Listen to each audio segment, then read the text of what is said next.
और बड़ी खबर से शुरुआत करने जा रहे हैं। सुकेश चंद्रशेखर 200 करोड़ के वसूली मामले में जैकलीन फर्नांडिस के बाद अब अभिनेत्री नोरा फतेही की मुश्किलें बढ़ सकती है, क्योंकि आज नोरा फतेही को दिल्ली पुलिस की आर्थिक अपराध शाखा यानी कि EOW ने एक बार फिर से पूछताछ के लिए बुलाया है। इससे पहले अभिनेत्री नोरा फतेही से सुकेश चंद्रशेखर से जुड़े 200 करोड़ के मनी लॉन्ड्रिंग केस में अब तक 4 बार पूछताछ हो चुकी है। उन्हें 3 बार ईडी ने तलब किया था, तो वहीं एक बार EOW ने भी पूछताछ की थी। रिपोर्ट्स के मुताबिक उन्हें सुकेश से महंगे तोहफे मिलने की बात कबूल की थी, लेकिन ये भी बताया था कि वो उसके किसी भी आपराधिक रिकॉर्ड के बारे में नहीं जानती थी। कॉन्ट्रडिक्शंस आ रहे हैं इनके स्टेटमेंट्स में, तो दोनों को कन्फ्रंट कराने के लिए और क्या सच है उसको उगलवाने के लिए कल नोरा को बुलाया गया।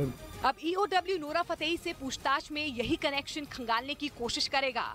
दोनों के बयानों में मतभेद हैं, क्या सच है उसे उगलवाने के लिए, क्योंकि सुकेश की सहयोगी पिंकी ईरानी भी EOW दफ्तर में मौजूद रहेंगी। ऐसे में नोरा फतेही और पिंकी को आमने सामने बैठाकर पूछताछ की जा सकती है। इससे पहले नोरा फतेही ने मनी लॉन्ड्रिंग केस में सरकारी गवाह बनने की बात मानी थी। हालांकि 6 घंटे की पूछताछ में नोरा फतेही ने कई अहम सवालों के जवाब नहीं दिए थे, और इसलिए उनका जवाब जानने के लिए दोबारा एक बार फिर से पूछताछ के लिए नोरा फतेही को EOW ने तलब किया है। इससे पहले दिल्ली में आपको बता दें कि जैकलीन फर्नांडिस से सुकेश चंद्रशेखर मामले में EOW ने तकरीबन 8 घंटे तक पूछताछ की है, जिसमें करीब 100 से ज्यादा सवाल पूछे गए। और इस दौरान खबर है कि पहले जैकलीन फर्नांडिस और सुकेश चंद्रशेखर की सहयोगी पिंकी ईरानी के अलग अलग बयान दर्ज किए गए। जैकलीन से महंगे गिफ्ट, सुकेश के साथ उनके संबंध समेत कई सवाल पूछे गए। उसके बाद दोनों को आमने सामने बिठाकर पूछताछ हुई। इस बीच जैकलीन और पिंकी के कई जवाबों में विरोधाभास नजर आया, क्योंकि जैकलीन कई सवालों पर असहज हो गईं। ए एक्यूज बी पे डाल देता है, बी ए पे डाल देता है, उसको हम आगे इन्वेस्टिगेशन में क्लियर कर दें। पूछताछ के दौरान जैकलीन और पिंकी के बीच कई बार तीखी नोकझोंक भी हुई। असल में पिंकी ईरानी के जरिए ही जैकलीन आरोपी सुकेश चंद्रशेखर के संपर्क में आई थी। जैकलीन ने आरोप लगाया कि पिंकी सुकेश के अपराधों के बारे में जानती थी, लेकिन उसने इस बात को छुपाया था। पूछताछ के बाद जैकलीन के साथ ही दूसरी गाड़ी में पिंकी भी निकल गईं, लेकिन इस दौरान दोनों में से किसी ने भी मीडिया के सवालों का जवाब नहीं दिया। वहीं जानकारी के मुताबिक जैकलीन को अगले हफ्ते फिर बुलाया जाएगा और इस बार उन्हें जांच एजेंसियों के सामने सुकेश से मिले तमाम गिफ्ट की जानकारी भी देनी होगी। तो जैकलीन फर्नांडिस साफ तौर पर मुश्किलों में फंसती हुई नजर आ रही है। इससे पहले आपको बता दें कि ईडी ने भी कई दौर की पूछताछ की है, क्योंकि ईडी का आरोप है कि जैकलीन को सुकेश के ठग या यूं कहें उसके अपराधी होने की बात पता थी, लेकिन उसके बावजूद उसने न सिर्फ उसके साथ संबंध रखा बल्कि उससे महंगे गिफ्ट भी लिए हैं। ईडी की तरफ से ये दावा किया गया है कि जैकलीन को लगातार गिफ्ट्स मिल रहे थे, और ये भी कहा जा रहा है कि सुकेश ने जैकलीन को एक हीरे की अंगूठी दी थी, जिस पर J यानी कि जैकलीन और S यानी कि सुकेश लिखा हुआ था। इसके अलावा सुकेश ने जैकलीन को एक मिनी कूपर कार तोहफे में दी थी। 50 लाख का एक घोड़ा और 9-9 लाख रुपए की 2 बिल्लियां भी गिफ्ट की गई थी। यही नहीं, सुकेश ने 3 डिजाइनर बैग, 2 जिम वेयर, एक जोड़ी शूज भी दिए थे, यानी कि गिफ्ट का सिलसिला लगातार चलता रहा। हीरे की 2 महंगी बालियां और माणिक का एक ब्रेसलेट भी उपहार में दिया गया था, और तो और जैकलीन के परिवार के लोगों को भी सुकेश ने महंगे गिफ्ट दिए थे। और इस बार भी अफगानिस्तान की तालिबान सरकार ने उसके झूठ की पोल दुनिया के सामने खोलकर रख दी, क्योंकि अफगानिस्तान ने न सिर्फ पाकिस्तान की ओर से किसी तरह की चिट्ठी मिलने से इनकार किया, बल्कि वहां की सरकार ने तो आतंकी मसूद अजहर के पाकिस्तान में ही छिपे होने का दावा कर दिया। जैश मोहम्मद डली मशर दलता नस्ता अफगानिस्तान की तंजीम पाकिस्तान की असल में मसूद अजहर को संयुक्त राष्ट्र ने ग्लोबल टेररिस्ट घोषित किया हुआ है। वो कंधार विमान हाईजैक और पुलवामा हमले समेत भारत में हुए कई आतंकी हमलों का मास्टरमाइंड है। इसी वजह से पाकिस्तान पर उसके खिलाफ कार्रवाई के लिए भारी दबाव है। माना जा रहा है कि इसी से पल्ला झाड़ने के लिए उसने मसूद अजहर के पाकिस्तान में होने से ही इनकार करने की कोशिश की, जबकि वो पाकिस्तान के सोशल मीडिया नेटवर्क पर लोगों को भारत के खिलाफ उकसाने के लिए लगातार लेख लिखता रहा है। और इस बीच बड़ी खबर जम्मू कश्मीर के श्रीनगर से आ रही है। वहां पर नौगाम में सुरक्षा बलों को बड़ी कामयाबी मिली है। सुरक्षा बलों ने मुठभेड़ के दौरान 2 आतंकियों को ढेर कर दिया है। आतंकियों के छिपे होने की खबर के बाद जवानों ने इलाके को घेर लिया। इस बीच आतंकियों ने जवानों पर गोलियां चलानी शुरू कर दी, जिसके बाद जवानों ने भी जवाबी कार्रवाई करते हुए आतंकियों को मार गिराया। मारे गए आतंकियों की पहचान पुलवामा के एजाज रसूल और शाहिद अहमद उर्फ अबू हमजा के रूप में की गई है। दोनों आतंकी इसी साल 2 सितंबर को पश्चिम बंगाल के एक मजदूर की हत्या में भी शामिल थे। आपको बता दें कि सुरक्षा बलों ने इस साल अब तक कुल 147 आतंकियों को मार गिराया है। इधर हिंदी दिवस पर अमित शाह गुजरात पहुंचे। गृह मंत्री अमित शाह हिंदी दिवस के मौके पर सूरत में एक कार्यक्रम में शामिल हुए, जहां उन्होंने हिंदी को बढ़ावा देने के लिए प्रधानमंत्री मोदी की तारीफ की। मोदी जी ने एक भी शब्द बोले बगैर विश्व में जहां जहां भी मंच मिला, हिंदी में पूरे विश्व को संबोधित किया है। अयोध्या में बन रहे राम मंदिर को अगले साल दिसंबर तक लोगों के दर्शन के लिए खोला जा सकता है, जिसकी जानकारी राम मंदिर ट्रस्ट ने दी। जम्मू कश्मीर के शोपियां में पुलिस ने ड्रग्स तस्करी के आरोप में 3 लोगों को गिरफ्तार कर लिया। और जम्मू कश्मीर के कठुआ में एक बार सीमा पार से आए ड्रोन नजर आए हैं। कठुआ के हीरा नगर सेक्टर की एक खबर है, जहां पर पाकिस्तान से आए ड्रोन की जानकारी लोगों ने सुरक्षा बलों को दी, जिसके बाद पुलिस के साथ मिलकर बीएसएफ के जवानों ने सर्च ऑपरेशन चलाया। जवानों ने पूरे इलाके को सील कर दिया, छानबीन शुरू कर दी गई है। उधर उत्तर प्रदेश की राजधानी लखनऊ में समाजवादी पार्टी के नेताओं ने महंगाई के मुद्दे पर प्रदर्शन किया, जहां उन्हें रोकने के लिए भारी पुलिस बल तैनात किया गया। क्योंकि समाजवादी पार्टी के नेता और कार्यकर्ता पार्टी दफ्तर से विधानसभा भवन तक रैली निकालना चाहते थे, लेकिन जैसे ही उनका सामना पुलिस से हुआ, वहां हंगामा मच गया। हालात ऐसे हो गए कि पुलिस वालों और समाजवादी पार्टी के कार्यकर्ताओं के बीच धक्का मुक्की होने लगी। विधायक समरपाल सिंह ने आरोप लगाया कि वो लोग शांतिपूर्ण प्रदर्शन करना चाहते थे, लेकिन उन्हें जानबूझकर इसकी इजाजत नहीं दी गई। और हम लोग जो है संवैधानिक तौर पर अपने धरने के लिए जाना चाहते हैं, लेकिन विधायकों को भी नहीं जाने दिया जा रहा। इसके बाद तो बवाल बढ़ता ही गया, जिसे काबू में करने के लिए प्रदर्शनकारियों को हिरासत में लेना पड़ा। इस दौरान समाजवादी पार्टी के कई कार्यकर्ता पुलिस और सरकार के खिलाफ नारेबाजी करते भी दिखाई दिए। घोषित इमरजेंसी है, बीजेपी सरकार डर गई है। बताया गया कि ये कार्यकर्ता अखिलेश यादव के ऐलान के बाद वहां इकट्ठा हुए थे, जो महंगाई और बेरोजगारी के मुद्दे पर सरकार के खिलाफ प्रदर्शन करना चाहते थे, लेकिन उन्हें इस बात की इजाजत नहीं मिली थी। हालांकि इसके बावजूद वो पार्टी दफ्तर से रैली निकालने के लिए वहां जुटने लगे, जिनसे निपटने के लिए पहले ही पुलिस की कई टीमों को तैनात कर दिया गया था। प्रदर्शनकारियों को रोकने के लिए वहां सैकड़ों की तादाद में पुलिस वाले मौजूद थे। ये जो बैरिकेडिंग देख पाना है, इसके बाद भी काफी संख्या में पुलिस बल तैनात किया गया। एक तरफ समाजवादी पार्टी के कार्यकर्ताओं ने पुलिस पर धक्का मुक्की का आरोप लगाया, तो वहीं पुलिस ने दावा किया कि वो लोग जिस जगह पर प्रदर्शन करना चाहते थे, वहां पहले से ही हाईकोर्ट ने रोक लगाई हुई है। हाईकोर्ट का आदेश है कि किसी भी प्रकार का धरना प्रदर्शन यदि किया जाता है तो इको गार्डन के अंदर किया जाएगा। कार्यकर्ताओं ने आरोप लगाया कि वो दफ्तर में मौजूद अखिलेश यादव से मिलना चाहते थे, लेकिन पुलिस ने उन्हें अंदर जाने से पहले ही रोककर जबरन हिरासत में ले लिया। और बड़ी खबर आपको बता दें, प्रधानमंत्री नरेंद्र मोदी आज एससीओ समिट में भाग लेने के लिए उज्बेकिस्तान रवाना होंगे। इस साल आपको बता दें कि एससीओ समिट उज्बेकिस्तान के समरकंद में आयोजित हो रहा है। समिट के दौरान प्रधानमंत्री नरेंद्र मोदी और रूस के राष्ट्रपति व्लादिमीर पुतिन के बीच मुलाकात होगी। काफी अहम इस मुलाकात को माना जा रहा है। माना यह भी जा रहा है कि दोनों नेताओं के बीच कई अंतर्राष्ट्रीय एजेंडों पर बातचीत होगी, 1-to-1 बातचीत होगी। और इस बीच आपको बता दें कि उज्बेकिस्तान में प्रधानमंत्री नरेंद्र मोदी और चीन के राष्ट्रपति शी जिनपिंग के बीच मुलाकात को लेकर अब भी सस्पेंस बरकरार है। 2019 के बाद समरकंद में दोनों नेता एक छत के नीचे होंगे, लेकिन दोनों नेताओं की 1-to-1 मुलाकात का कोई आधिकारिक ऐलान अब तक नहीं किया गया है।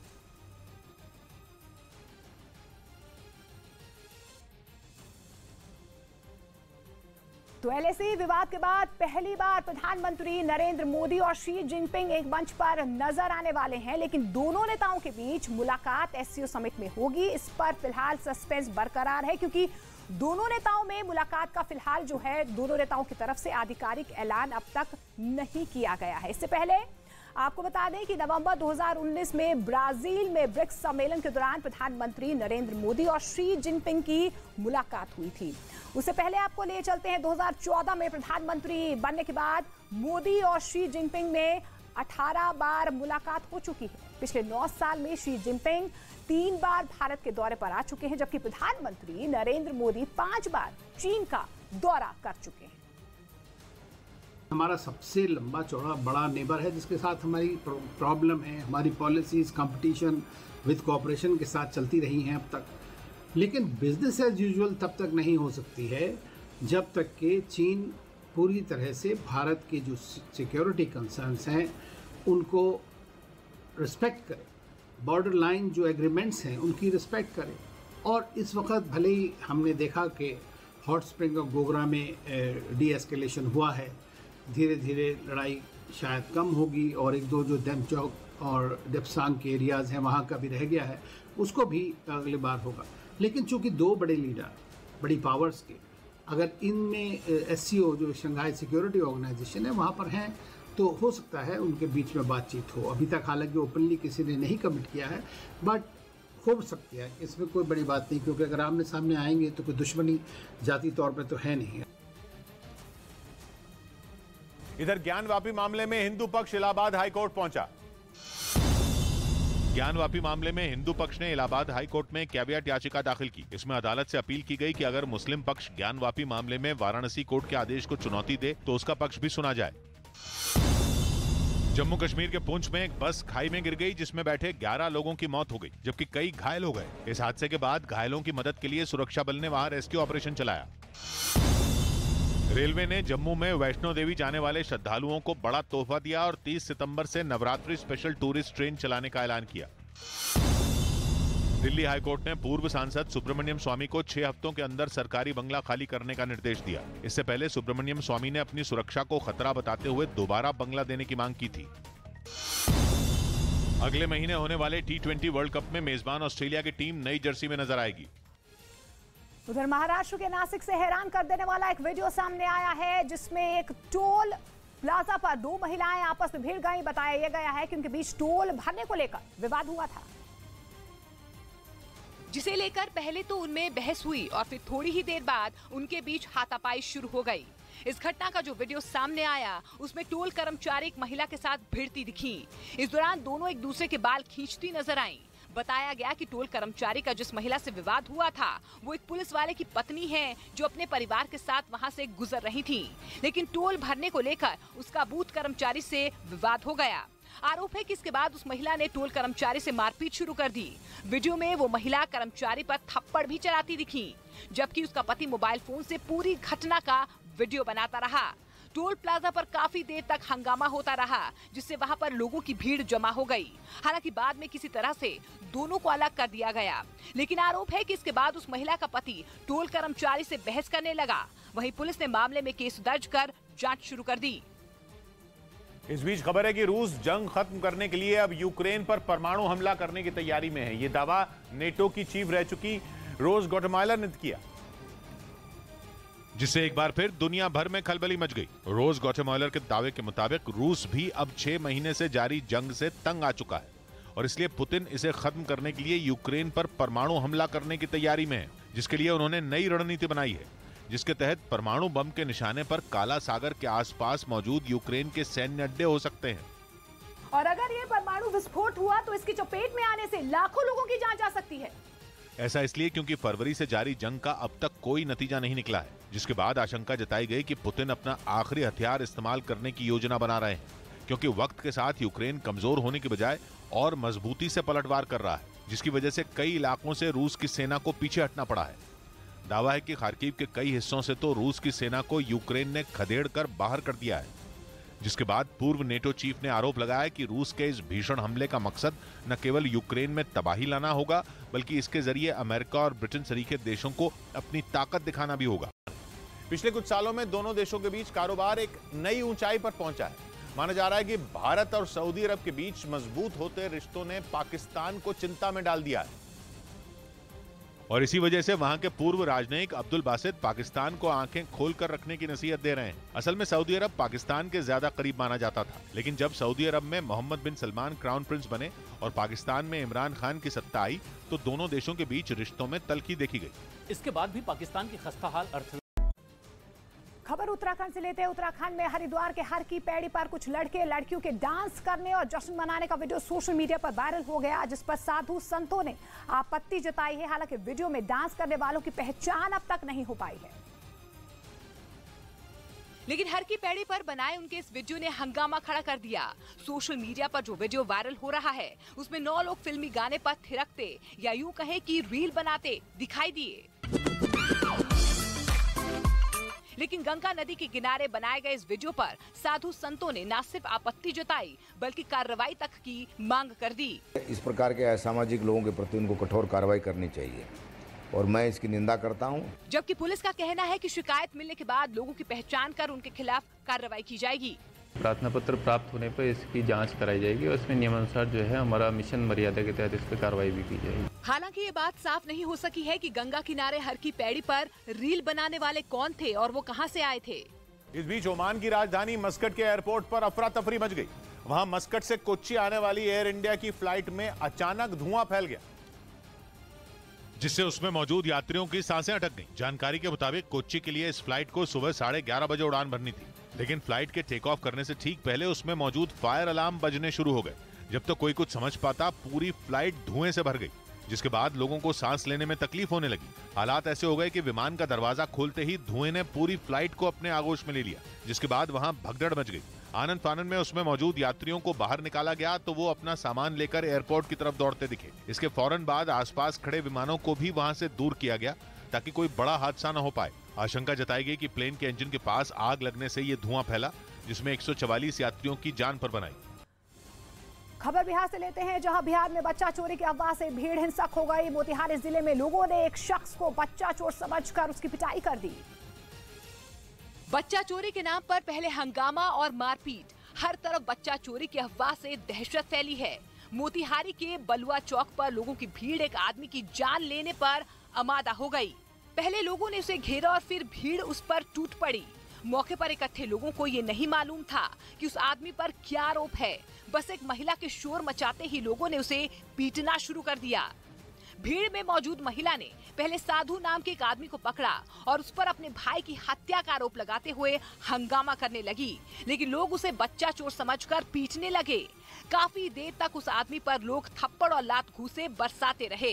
वही हालात बिगड़ता देख जब मौके पर पुलिस पहुंची, तब जाकर भीड़ के चंगुल से उसे छुड़वाकर अपने साथ ले गई।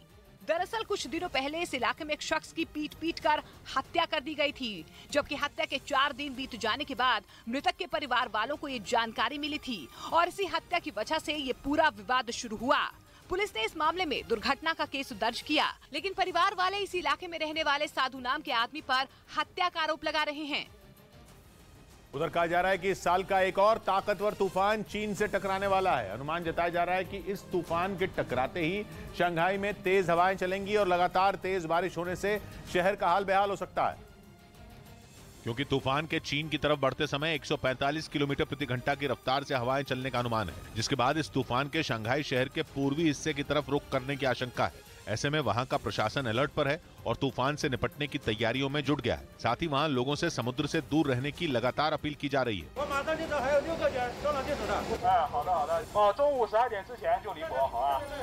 तूफान के प्रभाव को कम करने के लिए शंघाई प्रशासन ने प्लान भी तैयार कर लिया है, क्योंकि साल के 12वें सबसे ताकतवर तूफान के उठने के बाद कई इलाकों में काफी तेज बारिश हो सकती है और अनुमान तो यह भी है कि शंघाई के पास समुद्र में 5 मीटर ऊंची लहरें भी उठ सकती हैं। और यही वजह है कि शंघाई में मौजूद एयरपोर्ट से उड़ान भरने वाली कुछ फ्लाइटों को रद्द कर दिया गया। दावा है कि हालात को काबू में करने के लिए 2500 से ज्यादा रेस्क्यू टीम बनाई गई हैं और बाढ़ के हालात में लोगों को शरण देने के लिए करीब 400 कैंप भी तैयार किए गए हैं। साथ ही कंट्रोल रूम के जरिए समुद्र में चल रहे जहाजों पर लगातार नजर बनाकर रखी जा रही है ताकि तूफान के दस्तक देने पर उन्हें सुरक्षित जगहों पर पहुंचाया जा सके। इतना ही नहीं, चीन के पूर्वी प्रांत जिजैंग में अधिकारियों ने जहाजों को बंदरगाह पर लौटने का आदेश दिया है। इसके साथ ही स्कूलों को बंद करने और आसपास के द्वीपों से पर्यटकों को निकालने के लिए भी कहा गया है। असम के शिवसागर में एक तेंदुआ रिहायशी इलाके में घुस गया, जिससे गांव के लोगों में दहशत फैल गई और आसपास अफरा तफरी का माहौल बन गया। शिवसागर जिले के नजीरा इलाके में एक तेंदुआ पहले चाय बागान और फिर गांव में घुस आया, जिसकी वजह से चाय बागान में काम कर रहे मजदूरों की जान पर बनाई। तो वहीं गांव के लोगों पर भी खतरा मंडराने लगा और तेंदुए के आतंक से लोग खौफ में जीने लगे। लगातार तेंदुए के हमले से परेशान लोगों ने वन विभाग को इसकी सूचना दी, जिसके बाद वन विभाग के कर्मचारी मौके पर पहुंचे और काफी मशक्कत के बाद तेंदुए को रेस्क्यू किया। चाय बागान में तेंदुए को पिंजरे में कैद किए जाने के बाद मौके पर लोगों की भीड़ इकट्ठा हो गई। इस दौरान कुछ लोग पिंजरे में कैद तेंदुए को देखकर अपने मोबाइल पर वीडियो रिकॉर्ड करने लगे। उधर खबर है कि भारत के टैंकों से घबराए पाकिस्तान ने तुर्की से फिर मदद की भीख मांगी। सूत्रों के मुताबिक पाकिस्तान ने इस बार भारतीय टैंकों से निपटने के लिए तुर्की के आगे anti tank guided weapon system के लिए हाथ फैलाए हैं, क्योंकि उसे डर है कि कहीं भारतीय सेना के टैंक उसके खात्मे की वजह न बन जाएं। ऐसे में वो एक बार फिर अपने दोस्त तुर्की की शरण में पहुंचा और उसके सामने anti tank guided weapon system देने की मांग रख दी। पाकिस्तान ऐसा करके भारत के टैंकों की काट ढूंढने में जुटा है, क्योंकि वो ये बात अच्छे तरीके से जान चुका है कि वो भारत की ताकत के सामने कहीं नहीं ठहरता। सूत्र बता रहे हैं कि पाकिस्तान तुर्की से एंटी टैंक गाइडेड मिसाइल की बड़ी खरीद की तैयारी में है और वो उससे लॉन्ग, मीडियम और शॉर्ट रेंज के एंटी टैंक वेपन सिस्टम खरीदेगा। भारतीय टैंकों का खौफ पाकिस्तान पर इस कदर छाया हुआ है कि उसने इनसे निपटने के लिए एक बार फिर से अपने ऑल वेदर फ्रेंड टर्की के सामने हाथ फैला दिया है। बताया जा रहा है कि इस डील के लिए पाकिस्तान के कई अफसर तुर्की जा चुके हैं, क्योंकि भारत के खिलाफ खुद को मजबूत बनाने के लिए पाकिस्तान तुर्की से anti tank guided weapon system तो खरीद ही रहा है, साथ ही उसे हथियारों को कई देशों को बेचने का ख्वाब भी दिखा रहा है। ऐसे में खबर है कि ये दोनों देश मिलकर अलग अलग रेंज के anti tank guided weapon system बना रहे हैं, जिन्हें अपने इस्तेमाल में लाने की पाकिस्तान की पूरी प्लानिंग है। बताया जा रहा है कि पाकिस्तान ने 2019 में तुर्की की मीडियम रेंज की एंटी टैंक गाइडेड मिसाइल ओमचास का ट्रायल किया था, जिसे पाकिस्तानी सेना ने 2021 में फिर टेस्ट करके देखा था। कहा जा रहा है कि ये सारी तैयारियां पाकिस्तान सिर्फ भारतीय सेना की बढ़ती ताकत का मुकाबला करने के लिए कर रहा है। पाकिस्तान को डर है कि भारतीय सेना के स्वदेशी टैंक अर्जुन, T-90 और T-72 उसकी विनाश की वजह न बन जाएं। ऐसे में चीन के भी उसका जबरदस्त साथ देने की खबरें हैं। और गुजरात के बनासकांठा में आसमान से बरस रही आफत से जिंदगी बेहाल है। लगातार जानकारी मिल रही है कि नदी और नाले उफान में हैं और हर तरफ सिर्फ सैलाब ही नजर आ रहा है। लगातार हो रही भारी बारिश लोगों पर कहर बरपा रही है। घर से लेकर सड़क तक सब जलमग्न हो चुके हैं। सड़क पर पानी की तेज धार अपने साथ सब कुछ बहाकर ले जाने पर आमदा है। पानी में गाड़ियां आधी डूब चुकी हैं और लोग दरिया बनी सड़क पर ही आवाजाही कर रहे हैं। बनासकांठा के अंबाजी इलाके में तेज बारिश के बाद बाजारों में नदियां बहती दिखीं। दुकानों के सामने पानी का बहाव मुसीबत बन गया, जिसे रोजमर्रा की चीजें खरीदने के लिए भी लोग अपनी जान जोखिम में डालने को मजबूर हैं। वहीं जल तबाही से बेहाल लोगों के लिए अभी खतरा टला नहीं है। 1-2 दिनों तक गुजरात के बनासकांठा, साबरकांठा, सूरत, डांग और तापी समेत कई जिलों में भारी बारिश की संभावना जताई गई, जिसको लेकर मौसम विभाग ने अलर्ट जारी किया। और इस बीच बड़ी खबर, ब्रेकिंग न्यूज दिल्ली से आ रही है। वहां पर मंगोलपुरी में कुछ बदमाशों ने सरेआम एक लड़के पर चाकू से हमला कर दिया है, जिसमें लड़का गंभीर रूप से घायल हो गया। और चाकूबाजी की ये पूरी वारदात मौके पर लगे सीसीटीवी कैमरे में रिकॉर्ड हो गई है। चाकूबाजी का सीसीटीवी वीडियो सोशल मीडिया पर वायरल हो रहा है। तस्वीरें आप देख पा रहे हैं, सीसीटीवी फुटेज है किस तरीके से कुछ बदमाशों ने यहां पर इस युवक पर हमला किया। चाकुओं से ताबड़तोड़ हमला आप तस्वीरों में देख पा रहे हैं। फिलहाल जानकारी मिल पा रही है दिल्ली के मंगोलपुरी इलाके में यह पूरा हमला किया गया है। बदमाशों ने चाकू से यह हमला किया है। फिलहाल आपको बता दें युवक घायल है, लेकिन सीसीटीवी फुटेज आप देख पा रहे हैं। सोशल मीडिया पर लगातार ये तस्वीरें वायरल हो रही हैं। आप देखें कि किस तरीके से 3 से 4 बदमाश यहां पर आते हैं और फिलहाल इस युवक पर चाकुओं से हमला करते हैं। बदमाशों ने चाकू से हमला किया। हमले का सीसीटीवी वीडियो ये सामने आया है और तस्वीरों में आप साफ देख पा रहे हैं कि किस तरीके से यहां पर इस युवक पर ताबड़तोड़ चाकुओं से हमला किया गया।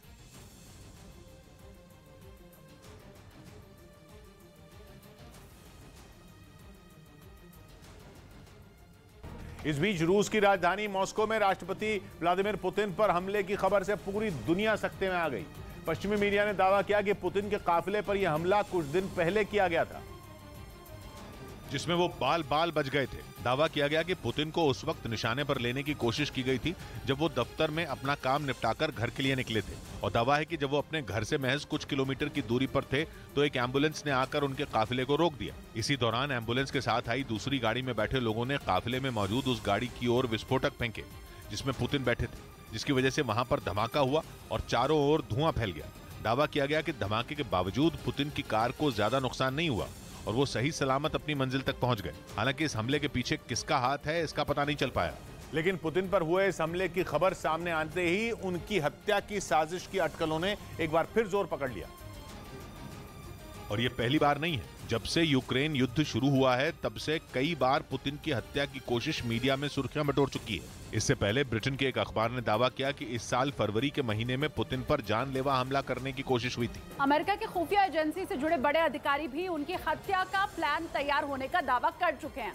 जबकि कुछ मीडिया रिपोर्ट में तो यह भी दावा किया गया कि यूक्रेन युद्ध में रूसी सेना के एक के बाद एक कई टॉप कमांडर मारे जाने से पुतिन के खिलाफ नाराजगी बढ़ चुकी है और इन हालात में या तो पुतिन को सत्ता से बाहर कर दिया जाएगा या फिर उनके अपने ही उनकी हत्या करवा सकते हैं।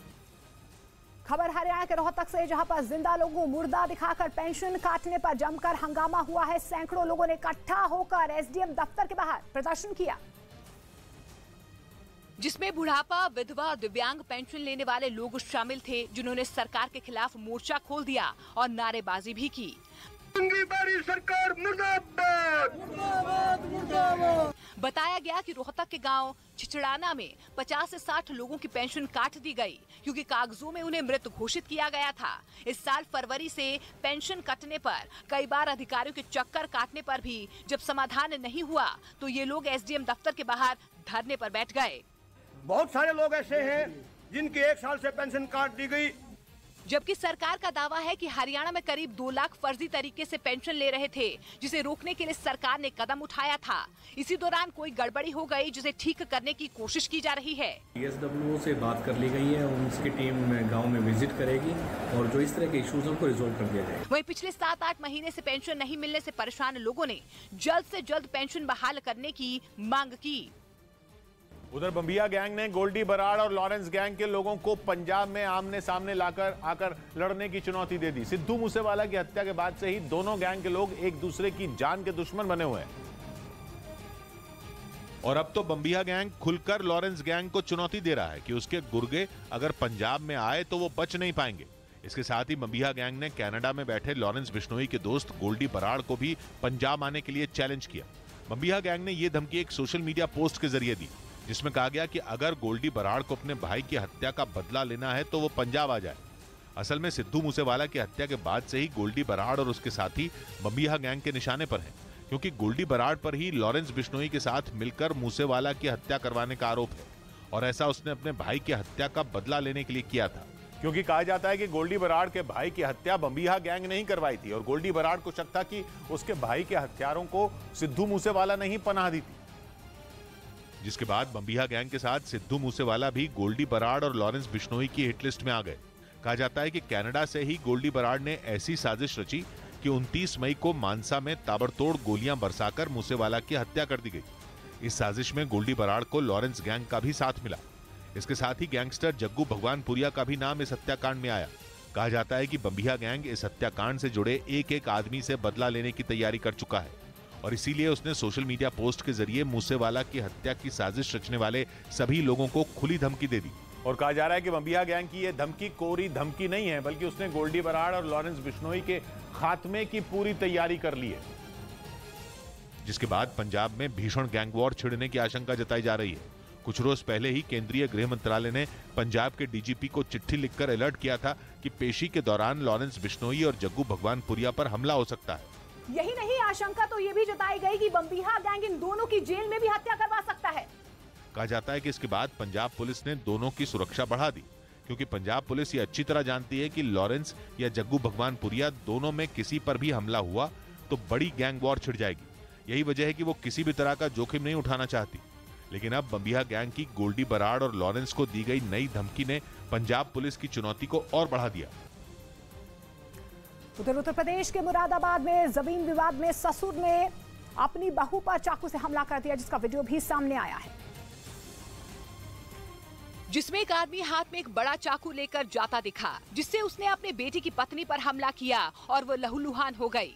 इस हमले में महिला की नाक और कंधे पर गंभीर चोट आई। महिला को जमीन पर गिराकर तब तक पीटा जब तक कि वो बेहोश नहीं हो गई। महिला की चीख पुकार सुनकर आसपास के लोग इकट्ठा हो गए और उन्होंने ससुर के चंगू से बहू को छुड़वाया। इस घटना को वहां मौजूद किसी बच्चे ने अपने मोबाइल कैमरे में रिकॉर्ड कर लिया। छोड़ो बात, छोड़ो, मार तो लगा यार, छोड़ो पंडित जी, तुम छोड़ो। जिसके बाद महिला को इलाज के लिए अस्पताल में भर्ती करवाया गया, जहां उसकी हालत खतरे से बाहर बताई गई। पीड़ित महिला का आरोप है कि उसके पति की 3 साल पहले मौत हो गई थी, जिसके बाद उसके देवर ने दुष्कर्म की घटना को अंजाम दिया। इस मामले में मुकदमा भी चल रहा है, जिसे उसके ससुर और देवर वापस लेने का दबाव बना रहे थे। जब महिला ने इनकार किया तो इस पर चाकू से हमला किया गया। मेरे गर्दन पर चाकू मारे, मेरे हाथ से पकड़ लिया। वहीं महिला की शिकायत पर पुलिस ने केस दर्ज कर लिया है और पूरे मामले की जांच में जुट गई है।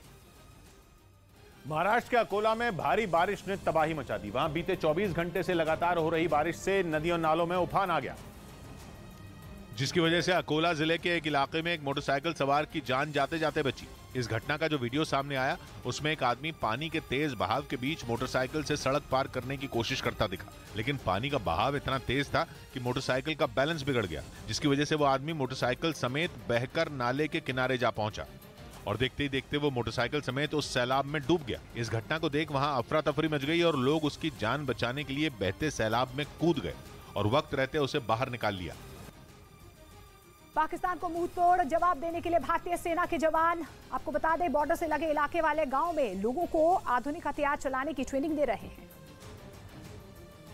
ताकि आतंकी घुसपैठ पर पूरी तरह लगाम लगाई जा सके। जिसके कई वीडियो भी सामने आए हैं, जिसमें जमीन पर लेटकर लोग टारगेट पर निशाना लगाते दिखे। बताया गया कि ग्राम सुरक्षा समिति यानी वीडीसी से जुड़े लोगों को हथियार चलाने की ट्रेनिंग दी गई। एलओसी से सटे इलाकों में वीडीसी को सेना की आंख और कान कहा जाता है। भारतीय सेना की आंख और कान है बीडीसी मेंबर, जो एलओसी के इलाके में यहाँ पर अपने गांव की रक्षा करते हैं, अपने पूरे इलाके की रक्षा करते हैं। आप देख सकते हैं जहाँ पर भारतीय सेना के जवान इन बीडीसी मेंबर को ट्रेन कर रहे हैं। इन लोगों को हथियार चलाने से लेकर एम्बुश लगाने तक की ट्रेनिंग मुहैया करवाई जाती है, ताकि ये लोग समय आने पर आतंकियों का डटकर मुकाबला कर सकें।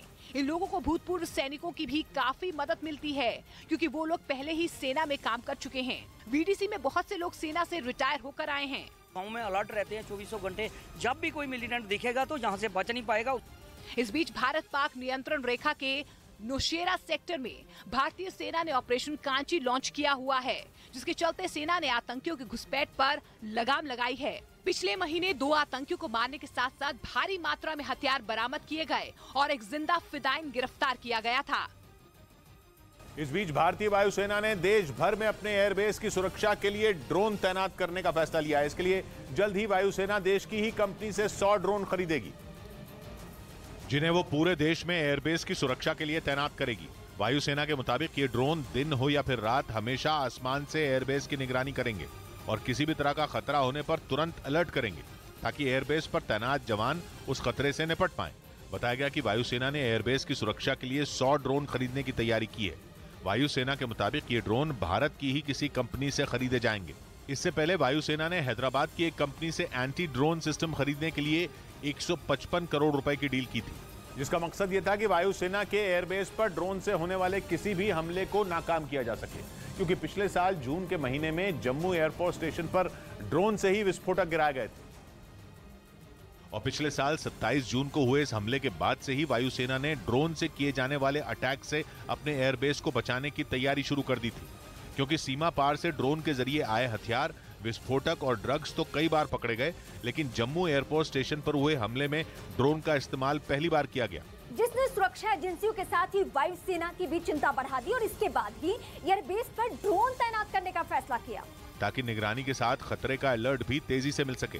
साथ ही एयरबेस के आसपास आतंकियों के दिखने पर उन्हें मार गिराने में भी आसानी हो, जबकि एयरबेस पर हमला करने के इरादे से आए ड्रोन को भी ढेर किया जा सके। और बड़ी खबर बेगूसराय गोलीकांड से जुड़ी हुई आ रही है। गोलीबारी के बाद पुलिस अलर्ट पर है और घटना के बाद से ही आसपास के इलाकों में चौकसी बढ़ा दी गई है। जानकारी मिल पा रही है कि आरोपी को पकड़ने के लिए पटना, वैशाली और समस्तीपुर में पुलिस ने छापेमारी की है। बताया गया है कि अपराधी समस्तीपुर की ओर से आए थे और बेगूसराय में गोलियां बरसाकर फरार हो गए। चारों आरोपियों की फोटो भी सभी जिलों में भेज दी गई हैं। साथ ही बेगूसराय के सभी चौक चौराहों और ग्रामीण इलाकों में पुलिस ने अपनी गश्त बढ़ा दी है और सड़क से गुजरने वाली सभी गाड़ियों की बारीकी से जांच की जा रही है। और इस बीच आपको बता दें कि बिहार के मुख्यमंत्री नीतीश कुमार ने बेगूसराय घटना के पीछे किसी साजिश की आशंका जताई है। उन्होंने कहा है कि बेगूसराय घटना की एक एक चीज की पूरी जांच होगी। हालांकि नीतीश कुमार के बयान के बाद बीजेपी ने भी पलटवार करने में देरी नहीं की है, उनकी तरफ से पलटवार किया गया है। सुनिए। जहाँ पर किया है गड़बड़ी वो सब पिछड़े वर्ग के हैं और एक तरफ जो हंगामा हुआ है वहाँ पर मुस्लिम कम्युनिटी के हैं। तो इस तरह से करके कोई ना कोई धंधा जरूर किया और हमने कहा कि हर तरह से एक एक चीज़ का पता करिए। और ये तो हमने पहले ही, आज से कुछ ही दिन पहले हमने मीटिंग करके पूरा सबके साथ गृह विभाग और इस पुलिस के साथ सारा मीटिंग करके पूरे बिहार में लॉ एंड ऑर्डर को मेंटेन करने के लिए और जो पहले से बने हुए नियम हैं उन नियमों का ठीक ढंग से पालन करिए। ये बात तो हम मीटिंग में करके कर चुके हैं, लेकिन वैसे ही ये घटना घटी तो अचानक हमने देखा कि क्या हुआ है। इस पूरे मामले को जिस तरह से जातीय रंग देने का प्रयास किया जा रहा है बहुत ही गलत है, क्योंकि गोधना आधारपुर जहाँ से गोली की शुरुआत हुई है गोली चलाने की, वो तो भूमियारों का इलाका है और एनएच के किनारे किनारे तो कहीं घनी बस्ती है ही नहीं। और मरने वाले जो खुमचा बेचने वाला, खुमचे पर बेचने वाला, आइसक्रीम बेचने वाला और एक घायल तो राजपूत जाति से आता है। तो इसलिए जो लोग घायल हुए हैं उनकी जाति कुछ भी हो, मारने वाला कोई जाति देकर नहीं मार रहा था, वो तो अंधाधुंध चला है एक कोने से दूसरे कोने तक और मारता चला गया एनएच के ऊपर जो है। तो एनएच के किनारे कहीं घनी बस्तियां नहीं रहती है, मिक्स पॉपुलेशन। इसलिए ये कहना कि फलाने जाति की बस्ती है ये बहुत ही आपत्तिजनक है। मुख्यमंत्री जी आपको गंभीरता दिखानी चाहिए थी। इस बीच जम्मू कश्मीर के कठुआ से रोंगटे खड़े कर देने वाला एक वीडियो सामने आया जिसमें तेज रफ्तार तेल टैंकर सड़क पर लगे डिवाइडर से जा टकराया। ये पूरी घटना वहां लगे सीसीटीवी कैमरे में रिकॉर्ड हो गई, जिसमें बेकाबू तेल टैंकर डिवाइडर में जोरदार टक्कर मारता नजर आया। इस घटना का जो वीडियो सामने आया उसमें सड़क पर लगे डिवाइडर के पास एक पुलिसकर्मी बैठा दिखाई दिया। तभी सामने से आ रहा तेज रफ्तार तेल टैंकर उस डिवाइडर में जा घुसा। हालांकि डिवाइडर के पास बैठा पुलिसकर्मी वक्त रहते वहां से हट गया, जिससे वो बेकाबू तेल टैंकर की चपेट में आने से बाल बाल बच गया। खबर हिमाचल प्रदेश से लेते हैं, जहां पर मौसम को लेकर अलर्ट जारी किया गया है। बता दें कि आज से अगले 3 दिनों तक भारी बारिश की आशंका जताई जा रही है। अलर्ट जारी किया गया है मौसम विभाग के मुताबिक शिमला, कांगड़ा, मंडी, चंबा और सोलन समेत कई इलाकों में भारी बारिश हो सकती है। बारिश की वजह से लैंडस्लाइड और बाढ़ जैसी घटनाएं देखने को मिल सकती हैं। मौसम विभाग ने चेतावनी जारी की है कि भारी बारिश की वजह से सतलुज, रावी, ब्यास नदी में जलस्तर बढ़ सकता है, लिहाजा लोगों से सावधानी बरतने की अपील की गई है।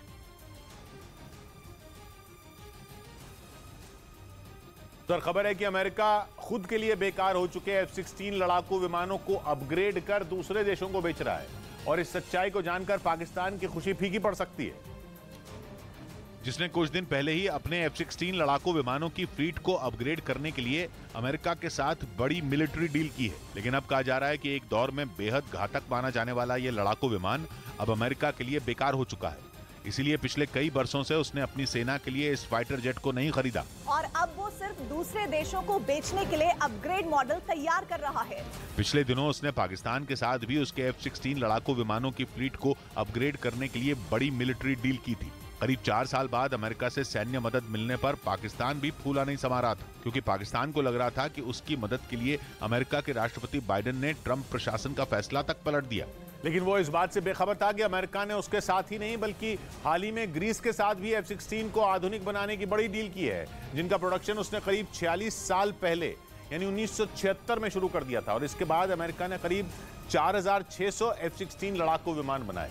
लेकिन खबर है कि मांग घटने की वजह से 2017 में इनका प्रोडक्शन बंद कर दिया गया, जिसके बाद अमेरिका ने इन्हें अपग्रेड कर दूसरे देशों को बेचने की कवायद शुरू कर दी और खरीदार मिलने पर इनका एडवांस्ड वर्जन तैयार करने के लिए 2019 में फिर से प्रोडक्शन शुरू कर दिया गया। और इस बीच ज्ञानवापी मामले को लेकर एक बड़ी खबर आ रही है। आपको बता दें कि वाराणसी के ज्ञानवापी मां श्रृंगार गौरी केस की सुनवाई 22 सितंबर से शुरू हो गई। मुकदमे की वादिनी महिलाओं के वकील ने अपना पक्ष रखने की तैयारी भी कर ली है। वहीं वाराणसी के जिला जज के इस आदेश के खिलाफ अंजुमन इंतजामिया मसाजिद कमेटी ने इलाहाबाद हाई कोर्ट में रिवीजन याचिका दाखिल की है।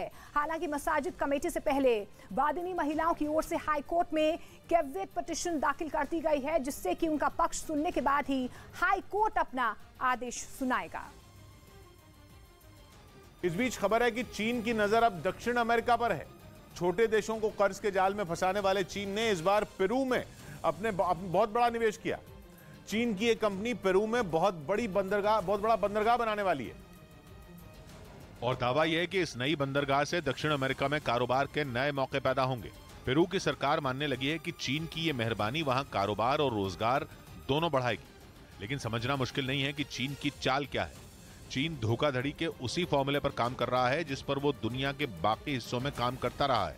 श्रीलंका और पाकिस्तान की तरह चीन की कोशिश अब पेरू को अपने जाल में फंसाने की है। बल्कि दावा तो यह है कि पेरू के जरिए चीन अब दक्षिणी अमेरिका में पैर फैलाने की कोशिश में जुटा है। चीन की कंपनियां पेरू के कई पड़ोसी देशों के साथ भी संपर्क में है, जहां मूलभूत ढांचा बनाने से जुड़ी परियोजनाओं पर काम किया जाएगा।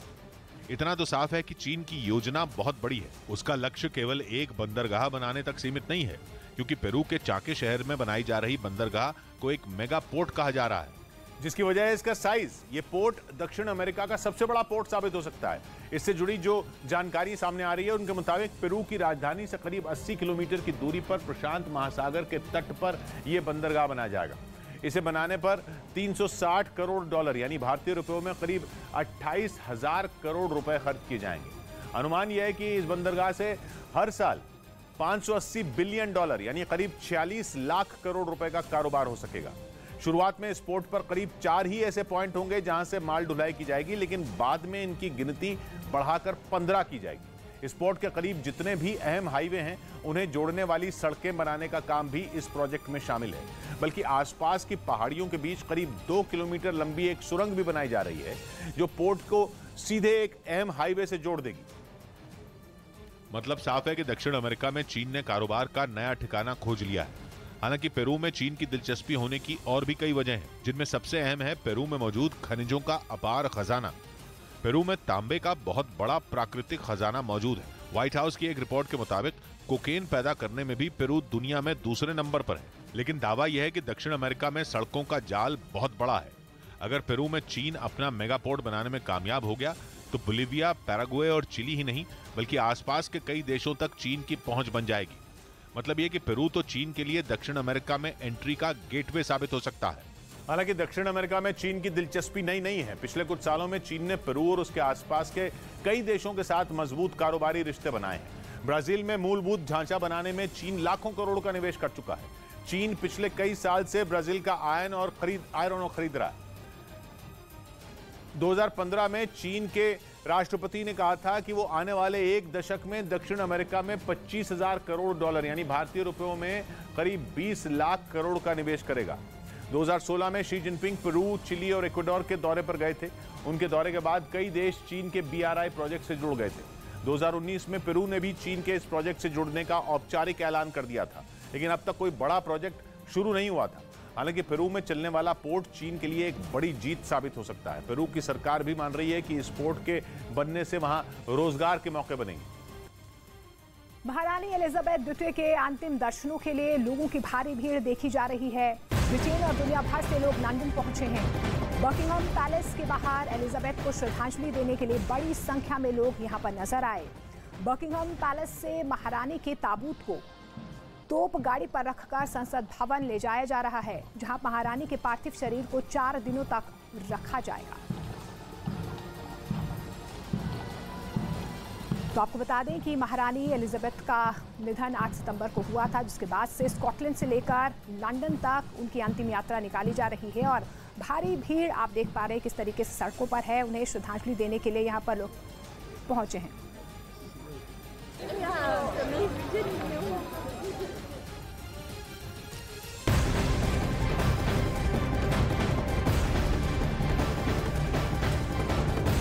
और इस बीच आपको बता दें उत्तर प्रदेश के सीतापुर से बड़ी खबर आपको बता दें, बड़ा सड़क हादसा हुआ है। ट्रक और ट्रैक्टर की जमकर यहां पर टक्कर हुई है। हादसे में 4 लोगों की मौके पर ही मौत हो गई। 20 से ज्यादा लोग घायल बताए जा रहे हैं। उत्तर प्रदेश के सीतापुर से ये बड़ी खबर, जहां पर बड़ा सड़क हादसा हुआ। ट्रक और ट्रैक्टर की जोरदार टक्कर हुई है। हादसे में 20 से ज्यादा लोग घायल बताए जा रहे हैं। 4 लोगों की मौके पर ही मौत हो गई है। उत्तर प्रदेश से बड़ी खबर, 20 से ज्यादा लोग घायल बताए जा रहे हैं। और सीतापुर की एक खबर है जहां पर यह सड़क हादसा हुआ। तस्वीरें आप देख पा रहे हैं किस तरीके से सड़क हादसा हुआ। ट्रक और ट्रैक्टर की जोरदार टक्कर हुई है। 4 लोगों की मौके पर ही मौत हो गई है, जानकारी मिल पा रही है। और 30 से ज्यादा लोग घायल बताए जा रहे हैं। तो बड़ी खबर उत्तर प्रदेश के सीतापुर की, जहां पर यह सड़क हादसा हुआ। पुलिस फिलहाल आपको तस्वीरों में नजर आ रही है। जोरदार टक्कर हुई है ट्रक और ट्रैक्टर की और ये बड़ा सड़क हादसा हुआ। सीतापुर की ये तस्वीरें, जहां पर फिलहाल जानकारी मिल पा रही है कि 4 लोगों की सड़क हादसे में मौके पर ही मौत हो गई, 20 से ज्यादा लोग घायल बताए जा रहे हैं। तो ब्रेकिंग न्यूज, उत्तर प्रदेश के सीतापुर से ये बड़ा सड़क हादसा हुआ है।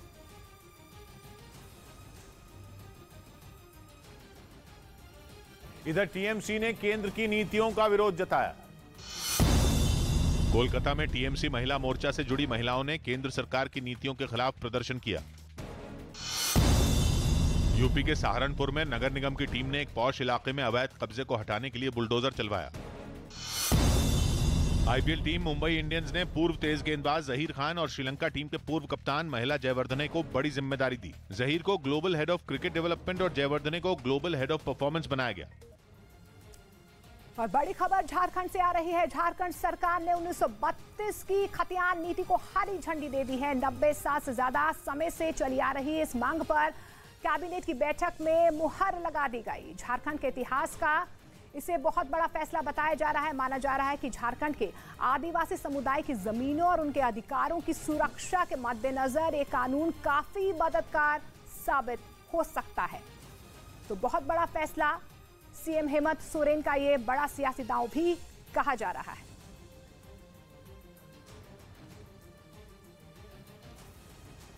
हालांकि आपको बता दें कि झारखंड के लोगों के लिए 1932 की खतियान नीति कोई नया शब्द नहीं है। दशकों से वहां पर विपक्षी पार्टियां इसे लागू करने की मांग करती आई हैं, लेकिन पहली बार, जी हां, पहली बार ऐसा हुआ है जब सरकार चला रही किसी पार्टी ने खतियान नीति पर चलने का फैसला किया हो।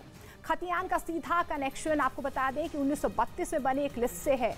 इस लिस्ट में झारखंड के लोगों के नाम दर्ज हैं और जिसके भी नाम इस लिस्ट में हैं उन्हें और उनके वंशजों को ही झारखंड का प्रथम निवासी माना जाएगा। मतलब ये है कि राज्य के संसाधनों पर पहला अधिकार, जी हां, पहला अधिकार उन्हीं का होगा। झारखंड आपको बता दें एक ऐसा राज्य है जहां पर बहुत बड़ी आबादी आदिवासियों की है। आदिवासी समुदाय का भारी भरकम वोट बैंक यहां पर सरकारें ही बनाता है। और आपको ये भी बता दें कि आदिवासियों को सबसे बड़ा मुद्दा देश के सभी हिस्सों में जल, जमीन का रहा है, जंगल का रहा है। माना यह भी जाता है कि 1932 की खतियान नीति लागू होने से आदिवासियों को सबसे बड़ी सामाजिक सुरक्षा मिलेगी और उनकी जमीनों की रक्षा हो पाएगी। उधर उत्तर प्रदेश में पालतू कुत्तों के हमले थमने का नाम ही नहीं ले रहे। बीते दिनों हुए गाजियाबाद और नोएडा के हमलों के बाद एक और मामला मुरादाबाद से सामने आया, जहां लिफ्ट में मौजूद एक महिला पर हाउसिंग सोसाइटी के एक पालतू कुत्ते ने झपट्टा मार दिया, जो बिल्कुल महाराष्ट्र के सांगली में हुए डिलीवरी बॉय पर हमले की तरह नजर आया। कुत्ते बिल्कुल निर्भीक हैं, वो कुछ भी कर सकते हैं। अगर उस टाइम पे उन्हें नहीं खींचा जाए तो वो बाइट कर भी ऐसे करेंगे कि आदमी, बहुत बड़ी घटना हो, गाजियाबाद की घटना के बराबर घटना है। वीडियो में शिल्पी गुप्ता नाम की एक महिला लिफ्ट में खड़ी नजर आई। तभी लिफ्ट का दरवाजा खुला और एक महिला अपने कुत्ते को लेकर अंदर आती दिखी। कुत्ते ने आगे बढ़कर पहले शिल्पी गुप्ता को सूंघा, जिससे वो घबरा गई। इससे पहले कि वो कुछ समझ पाती, कुत्ते ने उन पर झपट्टा मार दिया। की जांच पशु कल्याण अधिकारी और सहायक नगर आयुक्त के माध्यम से कराई जा रही है। जो भी तथ्य आएंगे उसके आधार पर हम जल्दी से जल्दी कार्रवाई करेंगे। हालांकि ऐसा होते ही कुत्ते की मालकिन ने फौरन उसकी चेन खींची, जिससे वो पीछे हटने पर मजबूर हो गया और उस महिला की जान बच गई। वीडियो में दिखा कि कुत्ता महिला के कंधे तक चढ़ गया था, जिसके बाद बिल्डिंग के लोगों ने आरोप लगाया कि अगर उस वक्त वहां कोई बच्चा होता तो उसकी जान भी जा सकती थी। और इस बीच बड़ी खबर आपको बता दें, कनाडा के टोरंटो से ये बड़ी खबर है। वहां के स्वामी नारायण मंदिर में तोड़फोड़ खबर सामने आ रही है। तो बड़ी खबर कनाडा के टोरंटो से है, जहां पर स्वामी नारायण मंदिर में तोड़फोड़ की खबर सामने आ रही है। कनाडा में मंदिर पर यह बड़ा हमला हुआ है। स्वामी नारायण मंदिर में तोड़फोड़ की गई है। ये बड़ी खबर, खालिस्तानी कट्टरपंथियों पर बड़ा आरोप लगाया गया है। तो आपको बता दें कि कनाडा में मंदिर पर हमला हुआ है। स्वामी नारायण मंदिर बताया जा रहा है। जानकारी मिल पा रही है कि खालिस्तानी जो कट्टरपंथी हैं उन पर फिलहाल ये जानकारी मिल पा रही है, उन पर ये आरोप लग रहा है कि इन्होंने इस मंदिर पर हमला किया है। भारतीय उच्चायोग ने कड़ी आपत्ति जाहिर की है। कनाडा सरकार से इस पूरे मामले में कार्रवाई की मांग की जा रही है। तो बड़ी खबर, ये तस्वीरें आप देख पा रहे हैं। तस्वीरों में किस तरीके से मंदिर पर हमला किया गया है। स्वामी नारायण ये मंदिर है, तोड़फोड़ की गई है और इस बीच लगातार अब कार्रवाई की मांग की जा रही है। उधर आपको बता दें कि दिल्ली के पास उत्तर प्रदेश के नोएडा से हैरान कर देने वाला एक वीडियो सामने आया है। जिसमें एक आदमी मर्सिडीज कार में आग लगाता नजर आया। बाद में ये वीडियो सोशल मीडिया पर वायरल हो गया। ये भी जानकारी मिल पा रही है कि आदमी मर्सिडीज कार को आग के हवाले करता नजर आया। सामने आए वीडियो में वो कार सड़क किनारे खड़ी नजर आ रही है। वहीं कुछ दूरी पर एक आदमी मोटरसाइकिल के पास खड़ा होकर इधर उधर पहले देखता है। तस्वीरों में आप देख पा रहे हैं, जब उसे आसपास कोई नहीं नजर आता, उसने पहले कार पर तेल छिड़का और फिर उसमें आग लगाकर वहां से फरार हो गया। फिलहाल जानकारी मिल पा रही है कि पुलिस ने सीसीटीवी वीडियो के आधार पर आरोपी को गिरफ्तार कर लिया है। आरोपी ये भी है कि कार के मालिक ने आग लगाने वाले आदमी के काम के पैसे नहीं दिए थे, जिसके बाद गुस्से में आकर उसने ये कदम उठाया। बीच खबर है कि ईरान भी भारत के साथ कारोबारी रिश्तों को पटरी पर लाने के लिए बेताब है। ईरान के राष्ट्रपति भारत के प्रधानमंत्री नरेंद्र मोदी से मुलाकात के दौरान ये मांग उठा सकते हैं। दोनों नेताओं की मुलाकात SCO समिट के दौरान होने वाली है। भारत ने ईरान से तेल की खरीद 2019 में बंद कर दी थी। उस वक्त अमेरिका ने ईरान पर कड़े प्रतिबंध लगाए थे। लेकिन अब रूस के साथ कारोबार करते हुए भारत ने पूरी दुनिया को कुछ नए संकेत दिए हैं। उसने ये साफ बता दिया है कि भारत अपने दोस्तों की मदद के लिए प्रतिबंधों को दरकिनार कर सकता है। भारत ने यह भी साफ कर दिया कि अपने देश के हित में फैसले करने में भारत महाशक्तियों के दबाव में नहीं आएगा। ईरान के साथ भारत के बड़े मजबूत कारोबारी रिश्ते रहे हैं। 2019 तक चीन के बाद भारत ईरान के तेल का सबसे बड़ा खरीदार था। लेकिन जब डोनाल्ड ट्रंप ने ईरान के साथ डील पर रोक लगाकर कड़े आर्थिक प्रतिबंध लगाए तो भारत ने तेल का इंपोर्ट बंद कर दिया था। लेकिन यूक्रेन की जंग का तकाजा यह है कि भारत से ईरान भी बड़ी उम्मीदें लगा रहा है। ईरान को लगने लगा है कि भारत जब रूस का सहारा बन सकता है तो उसके लिए भी प्रतिबंधों को नजरअंदाज कर सकता है। यही मांग ईरान की तरफ से की गई है और माना जा रहा है कि जब दोनों देशों के नेताओं के बीच मुलाकात होगी तो तेल के सौदे पर बातचीत जरूर होगी। और भारत को यह चुनना होगा कि वो ईरान का साथ निभाएगा या नहीं, क्योंकि माना यह जाता है कि रूस के साथ भारत का तेल का सौदा बिल्कुल साफ था। भारत ने रूस से तेल इसलिए खरीदा क्योंकि रूस ने भारत को भारी भरकम डिस्काउंट दिया। आर्थिक उठापटक के दौर में जहां भारत को फायदा दिखा, वहां भारत ने बिना किसी संकोच के डील कर ली। इसलिए माना जा रहा है कि ईरान भी भारत को तेल के सौदे में भारी भरकम डिस्काउंट की पेशकश कर सकता है। अगर ऐसा हुआ तो भारत के लिए ये सौदा भी फायदे का ही होगा। दूसरी तरफ रूस के कच्चे तेल और ईरान से आने वाले कच्चे तेल में भी फर्क है। भारत में ऐसी कई रिफाइनरी हैं जो रूस से आने वाले कच्चे तेल को रिफाइन नहीं कर पाती, मतलब उसे पेट्रोल और डीजल में बदलने की तकनीक कम जगहों पर है। जबकि ईरान से आने वाला कच्चा तेल ठीक वैसा ही है जैसा भारत दशकों से इस्तेमाल करता रहा है। हालांकि रूस और ईरान के साथ डील करने में कूटनीतिक स्तर पर फर्क है, इसलिए फैसला भारत को ही करना है। बात मध्य प्रदेश की कर लेते हैं। मध्य प्रदेश के रायसेन से हैरान कर देने वाला एक वीडियो सामने आया है और जानकारी मिल पा रही है कि एक गाड़ी बेकाबू